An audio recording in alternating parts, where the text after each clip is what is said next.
ತಾಯಿಯನ್ನ ಆರಾಧಿಸುವ ಪರಿ ಅತ್ಯದ್ಭುತವಾದ ಮಿತ್ರ. ಇವತ್ತು ಭಾರತಕ್ಕೆ ಮತ್ತೊಮ್ಮೆ ಆಧ್ಯಾತ್ಮಿಕ ಜಾಗೃತಿಯಾಗಬೇಕಾಗಿದೆ. ಈ ಭಾರತವನ್ನ ಜಗತ್ತು ಯಾಕೆ ಗೌರವಿಸುತ್ತೆ ಅಂತಂದ್ರೆ, ನಂಗೆ ಗೊತ್ತಿಲ್ಲ ನೀವು ಇದನ್ನ ಪೊಲಿಟಿಕ್ಸ್ ಅಂತ ಕರಿತೀರೇನೋ, ಆದ್ರೆ ಇದು ಜಗತ್ತಿನ ನಡೆ. ಇವತ್ತು ಜಗತ್ತು ಹೇಗಿದೆ ಅಂತಂದ್ರೆ, ನಾವು ಯಾರ ಮೇಲೆ ಕೋಲ್ ಹಿಡ್ಕೊಂಡು ಬಾರಿಸ್ತೀವೋ ಅವ್ರು ನಾವು ಹೇಳದಂತೆ ಕೇಳಬೇಕು ಅಂತ. ಜಿಸ್ಕಿ ಲಾಠಿ ಉಸ್ಕಿ ಭೇಸ್ ಅಂತ ಹಿಂದಿನಲ್ಲಿ ಹೇಳ್ತಾರೆ. ಯಾರ ಕೈಯಲ್ಲಿ ಲಾಠಿ ಇರುತ್ತೋ ಎಮ್ಮೆ ಅವನದ್ದೇ ಅಂತ. ಆ ಲಾಠಿ ಹಿಡ್ಕೊಂಡು ಕೂತವರು ಭಾರತಕ್ಕೆ ಹೇಳಿದ್ರು, ಈ ದೇಶದ ಮೇಲೆ ಟ್ಯಾರಿಫ್ ಹಾಕ್ತೀನಿ 50% ಟ್ಯಾರಿಫ್ ಅಂತ. ಬೇರೆ ದೇಶಗಳೆಲ್ಲ ಪತರಗುಟ್ಟಿ ಅಮೆರಿಕಾದ ಎದುರಿಗೆ ಸಾಲು ಸಾಲು ನಿಂತ್ಕೊಂಡ್ರೆ ಈ ದೇಶ ಹೇಳ್ತು 50 ಅಲ್ಲ 500% ಹಾಕು, ನಾವು ಮಾತ್ರ ತಲೆ ತಗ್ಗಿಸೋದಿಲ್ಲ ಅಂತ ಅಮೆರಿಕಾದ ಎದುರಿಗೂ ಸಟೆದು ನಿಂತಂತ ರಾಷ್ಟ್ರವಾಗಿ ಇವತ್ತು ಭಾರತ ನಿಂತಿದೆ. ಹೇಗೆ ಸಾಧ್ಯ ಆಯ್ತು ಮಿತ್ರೆ? ಜಗತ್ತಿನ ಯಾವ ರಾಷ್ಟ್ರದ ಮೇಲೂ ಆಗದೇ ಇರುವಷ್ಟು ಆಕ್ರಮಣಗಳನ್ನು ನೋಡಿರುವ ರಾಷ್ಟ್ರ ನಮ್ದು. ಶಕರು, ಹೂಣರು, ಮೊಘಲರು, ತುರ್ಕರು, ಅರಬ್ರು, ಅಫ್ಘನ್ರು, ಪೋರ್ಚುಗೀಸರು, ಫ್ರೆಂಚರು, ಡಚ್ಚರು, ಇಂಗ್ಲಿಷರು ಸ್ವಾತಂತ್ರ್ಯ ಬಂದಲ್ಲಿ ಪಾಕಿಸ್ತಾನ, ಚೀನಾ ಯಾರು ಬಿಟ್ರು? ಬೇರೆ ಯಾರ ಮೇಲೆ ಇಷ್ಟ ಆಕ್ರಮಣ ಆದ್ರೂ ಆ ರಾಷ್ಟ್ರ ಉಳಿತಿರ್ಲಿಲ್ಲ. ಆದ್ರೆ ನಾವು ಇವತ್ತಿನವರೆಗೂ ಉಳಿದಿದ್ದೀವಿ. ಯಾಕೆ ಅಂತಂದ್ರೆ, ನಾವು ತಾಯಿ ಭಾರತೀಯನ್ನ ದುರ್ಗೆಯ ರೂಪದಲ್ಲಿ, ಭಗವತಿಯ ರೂಪದಲ್ಲಿ ಇಲ್ಲಿವರೆಗೂ ಅವಳನ್ನ ಪೂಜಿಸಿಕೊಂಡು ಬಂದಿದ್ದೀವಲ್ಲ, ಆ ಕಾರಣಕ್ಕೆ ಉಳಿದಿದ್ದೀವಿ. ಇವತ್ತಂತೂ ಜಗತ್ತಿಗೆ ಮಾರ್ಗದರ್ಶನ ಮಾಡುವ ನಿಟ್ಟಿನಲ್ಲಿ ಬೆಳೆದು ನಿಂತಿದ್ದೀವಿ. ಸುಮ್ಮನೆ ಗಮನಿಸಿ ನೋಡಿ, ಜಗತ್ತಿನ ದಿಕ್ಕುಗಳಲ್ಲಿ ಯಾರ್ಯಾರು ಮೆರಿತಾ ಇದ್ರೋ ಯಾರೂ ಆನಂದವಾಗಿ ಬದುಕಿಲ್ಲ. ದುಬೈಯಿಂದ ಬಂದಿರುವಂತ ಒಬ್ಬ ಮಿತ್ರರು ನನಗೆ ಸಿಕ್ಕಿದ್ರು ಈಗ ದಾರಿಯಲ್ಲಿ. ನಾನು ಅವ್ರನ್ನ ನೋಡುವಾಗ ಅನ್ಕೊಳ್ತಿದ್ದೆ, ಜಗತ್ತಿನಲ್ಲಿ ಅತ್ಯಂತ ಸೇಫೆಸ್ಟ್ ಆಗಿರುವಂತ ಜಾಗ, ಯಾವುದೇ ತೊಂದರೆ ಆಗದೆ ಇರುವಂತ ಜಾಗ ಯಾವ್ದಾದ್ರು ಇದ್ರೆ ಅದು ದುಬೈ ಅಂತ ಹೇಳ್ತಿದ್ರು. ಬಾಂಬ್ ಬೀಳ್ಲಿಕ್ಕೆ ಶುರುವಾಯ್ತು. ಬುರ್ಜ್ ಖಲೀಫಾ ಬುಡದಲ್ಲಿ ಬಾಂಬ್ ಬಿತ್ತು, ಸೌದಿ ಅರೇಬಿಯಾದ ಮೇಲೆ ಬಾಂಬ್ ಬಿತ್ತು, ಒಮನ್ ಮೇಲೆ ಬಾಂಬ್ ಬಿತ್ತು, ಇರಾನ್ ಮೇಲೆ ಬಾಂಬ್ ಬಿತ್ತು, ಕುವೈತ್ ಮೇಲೆ ಬಾಂಬ್ ಬಿತ್ತು, ಕತಾರ್ ಮೇಲೆ ಬಾಂಬ್ ಬಿತ್ತು, ಎಲ್ಲ ಮುಸಲ್ಮಾನ್ ರಾಷ್ಟ್ರಗಳ ಮೇಲೆ ಬಾಂಬ್ ಬಿತ್ತು. ಆದ್ರೆ ಜಗತ್ತಿನ ಹೆಚ್ಚು ಕಡಿಮೆ ಅತ್ಯಂತ ಹೆಚ್ಚಿನ ಮುಸಲ್ಮಾನರನ್ನ ಹೊಂದಿರುವಂತ ಭಾರತ ಮಾತ್ರ ತನ್ನ ಮೇಲೆ ಒಂದು ಬಾಂಬ್ ದಾಳಿ ಆಗಲಿಕ್ಕೆ ಪಾಕಿಸ್ತಾನಕ್ಕೂ ಬಿಡಲಿಲ್ಲ, ಜಗತ್ತಿನ ಯಾವ ರಾಷ್ಟ್ರಕ್ಕೂ ಬಿಡದಂತೆ ಬಲವಾಗಿ ಇರಿಸಿಕೊಂಡಿದೆ. ಅಂತಂದ್ರೆ ಜಗತ್ತಿನ ಸೇಫೆಸ್ಟ್ ರಾಷ್ಟ್ರ ಭಾರತ ಅಂತ. ಯಾಕೆ ಅಂದ್ರೆ, ರಾಕ್ಷಸರ ಉಪಟಳ ಜಾಸ್ತಿ ಆದಾಗಲೆಲ್ಲ ಭಗವತಿಗೆ ಅವತಾರವೆತ್ತಿ ಆ ರಾಕ್ಷಸರ ಸಂಹಾರ ಮಾಡೋದು ಗೊತ್ತಿರೋದ್ರಿಂದ ಇವತ್ತು ಈ ದೇಶ ಇಷ್ಟು ಸೇಫ್ ಆಗಿದೆ ಅನ್ನೋದನ್ನ ಯಾರು ಮರಿಬೇಡಿ ಅಂತ.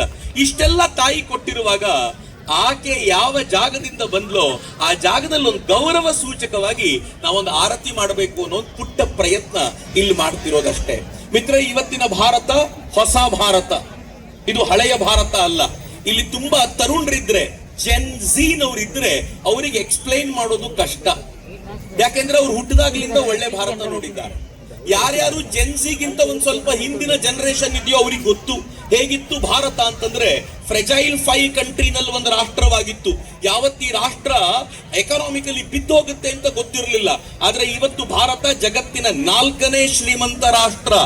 ನಾನಿನ್ನೊಂದು 6 ತಿಂಗಳು ಬಿಟ್ಟು ಬಂದ್ರೆ, ಸಸಿ ಹಿತ್ಲಿನ ಕಾರ್ಯಕ್ರಮ ಇನ್ನೊಂದು 6 ತಿಂಗಳು ಬಿಟ್ಟಿದ್ದಿದ್ರೆ ಇದನ್ನ 4ನೇ ಶ್ರೀಮಂತ ರಾಷ್ಟ್ರ ಅಂತಿರ್ಲಿಲ್ಲ, ಜಗತ್ತಿನ 3ನೇ ಶ್ರೀಮಂತ ರಾಷ್ಟ್ರ ಅನ್ಬೇಕಾಗ್ತಿತ್ತು. ಭಾರತದ ಎಕನಾಮಿಕಲ್ ಡೆವಲಪ್ಮೆಂಟ್ ಅಷ್ಟು ವೇಗವಾಗಿದೆ.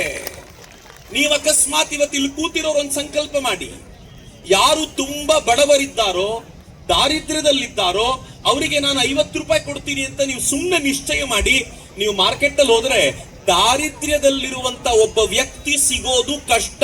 ಅಷ್ಟರ ಮಟ್ಟಿಗೆ ಇವತ್ತು ಭಾರತ ಸಮೃದ್ಧವಾಗಿ ಬೆಳೆದಿದೆ.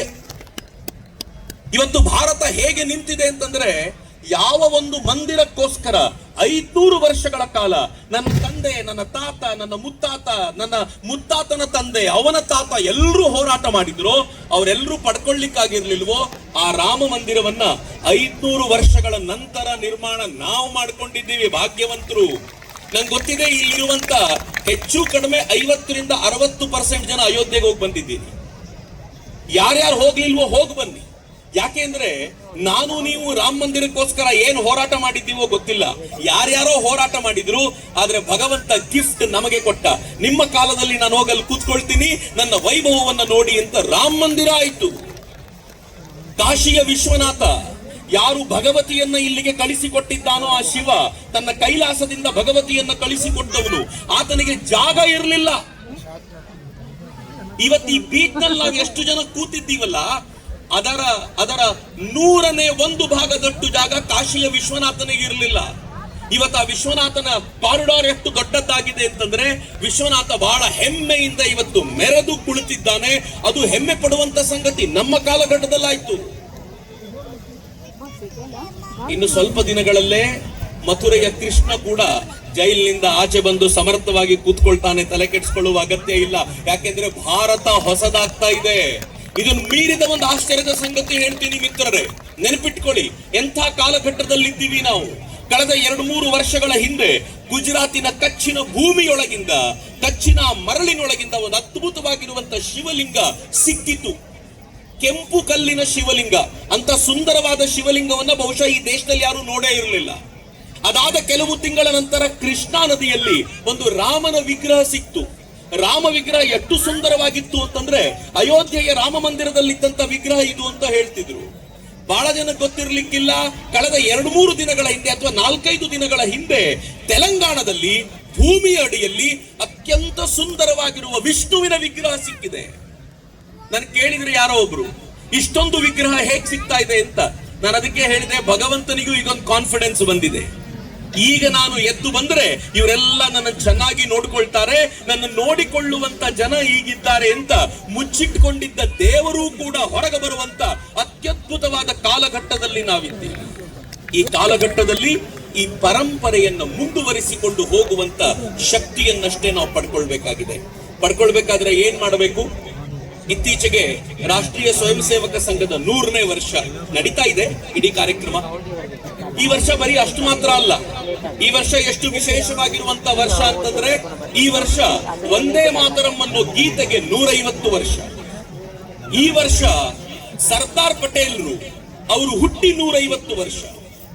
ಈ ವರ್ಷ ಸೋಮನಾಥ ಮಂದಿರದ ಮೇಲೆ ಇದೇ ರೀತಿ ಸಮುದ್ರದಿಂದ ಬಂದು ದಾಳಿ ಮಾಡಿ 1000 ವರ್ಷ.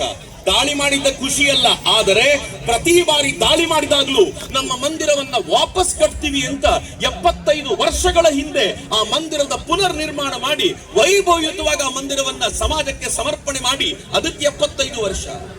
ಮತಾಂತರ ವ್ಯಾಪಕವಾಗಿ ನಡೀತಿದ್ದಾಗ 10,000 ಜನರನ್ನ ದೆಹಲಿಯ ರಾಮಲೀಲಾ ಮೈದಾನದಲ್ಲಿ ಏಕಕಾಲಕ್ಕೆ ಕೂರಿಸಿಕೊಂಡು ರಾಮನ ಹೆಸರನ್ನ ಹೇಳಿಸಿ ಅವರೆಲ್ಲರನ್ನು ಮರಳಿ ಮಾತೃ ಧರ್ಮಕ್ಕೆ ಕರ್ಕೊಂಡು ಬರ್ತಾ ಇದ್ದಂತ ಶ್ರದ್ಧಾನಂದರಿಗೆ ಈ ವರ್ಷ 100ನೇ ಪುಣ್ಯತಿಥಿ. ಏನು ಅದ್ಭುತವಾದ ವರ್ಷ. ಹೀಗಾಗಿ ಸಂಘ ಹೇಳಿದೆ, ಈ ವರ್ಷ ನಾವೆಲ್ಲರೂ ಕೂಡ 5 ಸಂಕಲ್ಪಗಳನ್ನ ಗಟ್ಟಿ ಮಾಡ್ಕೋಬೇಕು. ಏನು ಮೊದಲನೇ ಸಂಕಲ್ಪ? ಮನೆಯಲ್ಲಿ ಕೂತ್ಕೊಳ್ಳುವಾಗ ಇಡೀ ಪರಿವಾರದವ್ರ ಜೊತೆಲಿ ಕೂತ್ಕೊಳ್ಳಿ. ರಾತ್ರಿ ಊಟಕ್ಕಾದ್ರೂ ಕೂತ್ಕೊಳ್ಳಿ. ಊಟಕ್ಕೆ ಕೂರುವಾಗ ಟಿವಿ ಆಫ್ ಮಾಡಿ. ಮೊಬೈಲ್ಗಳನ್ನ ತರಲೇಬೇಡಿ ಊಟದ ಟೇಬಲ್ಗೆ. ಎಲ್ಲರೂ ಜೊತೆಯಲ್ಲಿ ಕೂತ್ಕೊಂಡು ಮಾತನಾಡಿ ದೇಶದಲ್ಲಿ ಏನಾಗ್ತಿದೆ ಅಂತ, ದೇಶದಲ್ಲಿ ಮತಾಂತರ ಹೇಗಾಗ್ತಿದೆ, ದೇಶದಲ್ಲಿ ಸಮಾಜ ವಿಧ್ವಂಸಕ ಶಕ್ತಿಗಳು ಹೇಗೆ ಕೆಲಸ ಮಾಡ್ತಾ ಇವೆ, ಈ ರಾಷ್ಟ್ರವನ್ನು ಉಳಿಸಿಕೊಳ್ಳಲಿಕ್ಕೆ ಇಲ್ಲಿನ ಹೆಣ್ಣು ಮಕ್ಕಳ, ಇಲ್ಲಿನ ಪುರುಷರ ಕೆಲಸ ಏನು ಅಂತ ಊಟದ ಟೇಬಲ್ ನಲ್ಲಿ ಕೂತಾಗ ಮಾತನಾಡಿ. ನಾವು ಅನ್ಕೊಳ್ತೀವಿ ನಮ್ಮ ಮಕ್ಕಳು ಚಿಕ್ಕವರು, ಅವ್ರ ಮುಂದೆ ಇಂಥದ್ದೆಲ್ಲ ಮಾತನಾಡೋದು ಯಾಕೆ ಅಂತ. ಆದ್ರೆ ಗೊತ್ತಿರಲಿ ಮಿತ್ರರೇ, ಮೊನ್ನೆ ತಾನೇ ದೆಹಲಿಯಲ್ಲಿ ಒಂದು ಭಯಾನಕವಾದ ಘಟನೆ ನಡೀತು. ಹೋಳಿಯ ಗಲಾಟೆ. ಹೋಳಿಯ ನೀರು, ಬಣ್ಣದ ನೀರು ಮೈ ಮೇಲೆ ಬಿತ್ತು ಅನ್ನೋ ಕಾರಣಕ್ಕೋಸ್ಕರ ಯಾವ ಪುಟ್ಟ ಮಗು ಗೊತ್ತಿಲ್ಲದೆ ಆ ನೀರನ್ನ ಹಾಕಿತ್ತೋ ಅವರ ತಂದೆಯನ್ನ ಸಾಯಿಸೇ ಬಿಡ್ಲಾಯ್ತು. ನಾವು ನಮ್ಮ ಮಕ್ಕಳೊಂದಿಗೆ ಇದರ ಚರ್ಚೆ ಮಾಡಬೇಕಾಗಿದೆ. ಯಾಕೆ ಅಂದ್ರೆ ಬರೀ ಭಗವತಿಯ ಪೂಜೆ ಮಾಡಿದ್ರೆ ಆಗಲಿಲ್ಲ, ಭಗವತಿಯನ್ನ ಆರಾಧಿಸಿ ರಕ್ತದ ಕಣಕಣದಲ್ಲೂ ತುಂಬಿಸಿಕೊಳ್ಳುವ ಸಾಮರ್ಥ್ಯವನ್ನ ಮುಂದಿನ ಪೀಳಿಗೆಗೆ ಕೊಡಬೇಕು ಅಂತಂದ್ರೆ ಮನೆಯಲ್ಲಿ ಕುಟುಂಬ ಒಂದಾಗಿ ಕುಳಿತುಕೊಂಡು ಇಂಥದ್ರ ಚರ್ಚೆ ಮಾಡಬೇಕು. ಎರಡನೇದೊಂದು ಸಂಘ ಕೇಳ್ಕೊಂಡಿದೆ. ನಾವೆಲ್ಲರೂ ಮಾಡಬೇಕಾಗಿರೋ ಕೆಲಸ ಕೇಳ್ಕೊಳ್ಬೇಕಾದ ಅಗತ್ಯ ಇರಲಿಲ್ಲ. ಮನೆಯೊಳಗೆ ಯಾವ ಜಾತಿಯಾದರೂ ಸರಿ, ನಾನು ಬಿಲ್ಲವ ಮನೆಯೊಳಗೆ, ನಾನು ಮೊಗವೀರ ಮನೆಯೊಳಗೆ, ನಾನು ಬ್ರಾಹ್ಮಣ ಮನೆಯೊಳಗೆ, ನಾನು ಗೌಡ ಮನೆಯೊಳಗೆ, ನಾನು ಯಾವ ಜಾತಿ ಇದ್ರೂ ಅದು ನನ್ನ ಮನೆಯೊಳಗೆ. ಮನೆಯಿಂದ ಹೊರಗೆ ಬಂದ ತಕ್ಷಣ ನಾನು ಯಾರು ಅಂತ ಕೇಳಿದ್ರೆ ಹಿಂದೂ ಎನ್ನುವ ಭಾವದಿಂದ ನಾವೆಲ್ಲರೂ ಒಟ್ಟಾಗುವಂತ ಅಗತ್ಯ ಇದೆ. ಮಿತ್ರೆ, ನಮ್ಮೊಳಗೆ ಅಡಗಿರುವಂತ ಜಾತೀಯತೆಯ ಭಾವವನ್ನ ಕಿತ್ತೊಗೆಯಬೇಕಾಗಿದೆ. ಸಾಗರ ಅದರದ್ದೇ ಉದಾಹರಣೆ. ಸಾಗರ ತನ್ನೊಳಗೆ ನದಿ ಕೂಡಿಕೊಳ್ಳಿಕ್ಕೆ ಬರುವಾಗ ನೀನು ಯಾವ ಊರಿನ ನದಿ ಅಂತ ಕೇಳಿ ಸೇರಿಸಿಕೊಳ್ಳಿಲ್ಲ. ನಿನ್ನನ್ನು ಪೂಜೆ ಮಾಡಿದವರು ಯಾವ ಜಾತಿಯವರು ಅಂತ ಕೇಳಿ ಸೇರಿಸಿಕೊಳ್ಳಿಲ್ಲ. ತನ್ನೊಳಗೆ ನದಿಯನ್ನ ಸೇರಿಸಿಕೊಳ್ಳುವಾಗ ತಾನು ಕೈಗಳನ್ನ ವಿಶಾಲ ಮಾಡುತ್ತಾ ಎಲ್ಲ ನದಿಗಳನ್ನ ತನ್ನೊಳಗೆ ಸೇರಿಸಿಕೊಂಡಿದ್ರಿಂದಲೇ ಅದು ಸಾಗರ.